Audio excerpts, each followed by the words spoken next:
What's up, Bunters? We are back today with the second episode of Topps Bunt University, where I want to sort of go through and break down the basics of the app for beginners. Maybe there's some stuff in here that if you've been around Bunt a while, maybe there's some little nuggets you can take away. But ideally, the goal here is for a beginner to find this and to get a good introduction into what the app is, how it works, and sort of how to frame it when you're thinking about sending offers or reviewing offers and things like that. The thing today that I want to focus on, though, are tiers. The tier system within Bunt since 2020 is critical in understanding sort of the foundation, the backbone of the app and how it operates. Prior to 2020, you didn't have the tiers the way we do now. They did have a system in place where they sorted the cards, but it was by like an award card, a contest card, a limited edition card, an insert card, a base card, and then they had them separated by, gold, teal, blue, red, green, white, all that. They had these sections for the cards, but they weren't really organized in the same way that they are today with the common, uncommon, rare, super rare, iconic, and legendary. And what's important about that, or what's most important about that, is that from 2012 to 2019, they didn't really have that system in place, which makes it, which means they had to retroactively go in and assign those levels, those tiers, to those cards from 2012 to 2019. And because of that, you have massive inconsistencies within this app about where you look back from 2012 to 2019 and you see things where you'll have, iconics that are 10cc, 10 global count iconics from 2018, 2019. And then in 2020 to 25, that would undoubtedly be a legendary. You have in 2025, you might have a 300. I think there's might even be like an 800cc legendary set in 2025, which would have been unheard of in 2012 to 2020, where I think every legendary is going to be like under 50 at least, I would think. And so, because of this, we have these inconsistencies, and it's important to point some of them out so that we understand how the app operates. Now, first, I just want to talk philosophically. What I think the goal for Topps when doing this, when creating this tier system, I believe, from their point of view, they want the tiers to represent how difficult the card is to pull, not how rare the card is specifically. Those are two separate things when you really sit down and think about it. So something could have we do have in many cases legendaries that might be 5cc or 10cc, and then from 2025, and then we have legendaries that are 100cc or 120cc. The legendary tier is indicating how difficult it was to acquire that card, not necessarily what the global count is going to end up as. And so a lot of times when we talk about trades, or when I hear people talk about trades, they'll often couch the trade in terms like, oh, well, what do I need? How many super rares do I need to send to get an iconic? But you can see that's kind of a useless way to frame the discussion, because what you have to know is the global count. That's all that matters. How rare is that specific card? Not the tier that it came from initially. If it has an 800cc,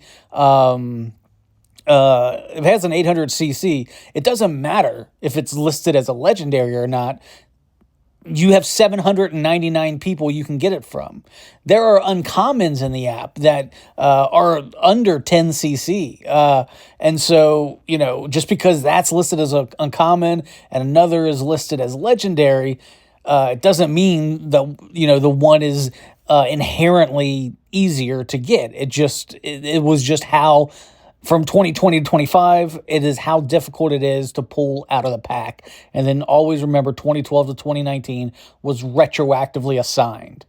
Let me show you first off sort of the biggest mistake, I think, the largest discrepancy for what they did from 2012 to 2019. So first we're going to go into all cards and we're going to just look at 2019 and we're going to search for bat mugs. So this is a famous example of a card slotted in the wrong spot. I personally have emailed top support about this, and I believe other people have, and we cannot get them to move these cards into Legendary. But these 5 cards are extremely difficult to get.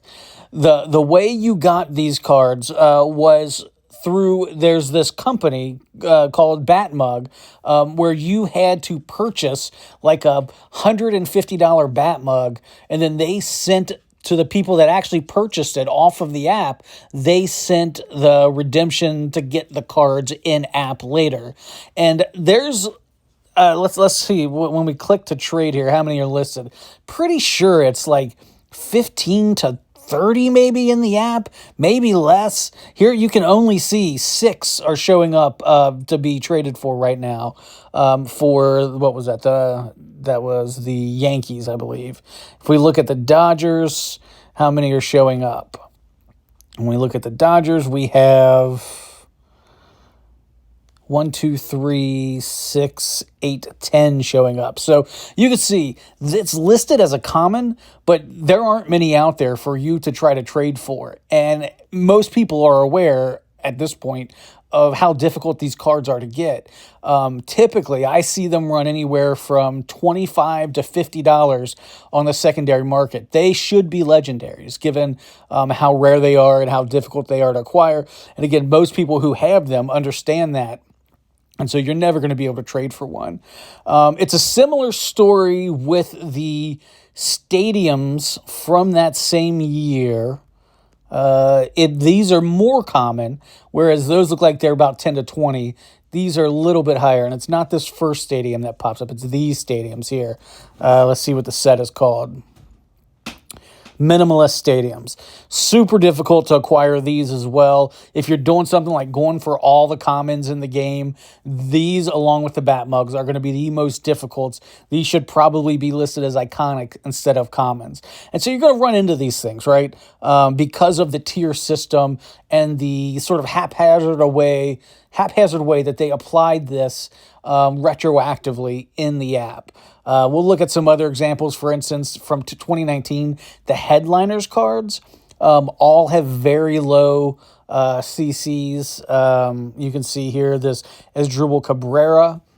Again, we're in the uncommon section right now, and it's a 46 CC card, which would be like a legendary in 2025 terms. Alex Bregman, 48, 50, 54. And you see there are plenty of cards like that, uncommons, and this is just 2019 with these extremely low numbers. And then you see this 2010 set, the decade set is also a very difficult low number set. Look at that. These are rares, and the numbers 10, 10, 10, right? That should be a legendary. And so you're going to have these inconsistencies between 2012 and 2019. It's less inconsistent from 2020 to 2025. Since the new system has come into place, you don't have a lot of instances of low-numbered cards in the wrong buckets. What you do have are high-numbered cards in the wrong buckets. For instance, you'll get a lot of cards that are listed as NA, where from 2020 to 2025, they didn't put, for whatever reason, the actual global count on it, and instead listed it as NA because maybe it was a craftable set or something along those lines. And because of that, they're extremely common. And what you have is people try to exploit that dynamic, and it says rare. And so they're going to try to send you one of these high CC rares, and we'll scroll all the way to the bottom and try to get an example. For a low CC rare, under the pretense that, hey, they're both on the same tier, so this should be an equal trade. The NA thing, I think, is maybe more 23, 24, 25. This set here, this medallion set, is famously sort of the first of these where people just got so tired of this set. I believe they did put the CC on this one. We'll look. I think it's over 100K. No, 66. So 66,390 of these in the app. And especially in 2020 and 2021, you had people constantly sending you these cards for low CC rares as if they were equal. It was a super frustrating dynamic within the app. And again, in the later years, that's now happened. Like the top 100 cards that are so easy to get, or craft cards that you get through crafting that are so common and have NA on them. You see that a lot. So, again, if we go back to buy a pack, the tiers tell us how hard it is to pull a card from that pack. It does not tell you how rare that card actually is, and that's such an important distinction for you to learn now and keep it in mind later. I often will happily trade a legendary for a super rare, for instance. I'll give you a great example. I am trying to get all of the Ellie De La Cruz super rare and below cards. I think I might have an issue with the filter here. Yeah, let's make sure we have this filtered. And the VIP super rares for Ellie, I don't know why it showed up there. The VIP super rares for Ellie all have CCs of like 80 to 90. There are legendaries that have, CCs right in that range as well. And so I'll send like a 75 CC legendary or 50 CC legendary to try to get one of these cards, even though it's a super rare. And so let that be your king, really, more than almost anything else. Really, its secondary market value is number one, but then it's global count, it's CC. Those are the things that should guide you, not tier. Because tier, again, only tells you how hard it was to get out of the pack, not how rare the card is itself. But it is essential to understanding the odds here. It is a nice, easy system for grasping that. A rare card in these packs are 1 in 7, super rare 1 in 70, and iconic 1 in 700. So it gives you an idea of sort of how many coins you would have to spend for every rare. It's going to be about 28,000 coins here, 280,000 for a super rare, 2.8 million for an iconic. And so that gives you sort of a way to structure what you're going to spend and what you can expect from what you spend, but don't let that be the determining factor when you're building a trade out, or else it's going to cause you problems on the app in the future. Okay, I think we have probably gotten all we can out of tiers. I guess I should mention before we go, I should mention about the base tiers as well, because that's an important thing too. Every year, you can see at the bottom here, it shows you the Series 1 Bunt base odds. Every year we've got Tier 1 through Tier 5 that are just part of the base set that you can pull from packs. And you're going to be doing that all year long. You can also craft cards to get those tiers as well. Those are extremely common, easy to get cards. At the beginning of the year, there's some value in Tier 4 and Tier 5 because of the boost. The 2.0 and 1.7 boosts are actually good boosts at the beginning of the year for a good couple months, at least a good month. But after that, those cards are essentially worthless and aren't valuable. But Tier 6s, Tier 7s, that's when you start to get the cards that actually, just because when you go in the app, they're slated below an uncommon or below a rare, those are actually hard to get. Tier 6, just a regular Tier 6 that you can't pull out of a pack, but that you can only get through the wheel. They are listed as NA, so we don't have numbers on them, but they are very difficult to get, and they have value at contest players because they'll have initially a 2.2 boost and then like a 3.2 boost.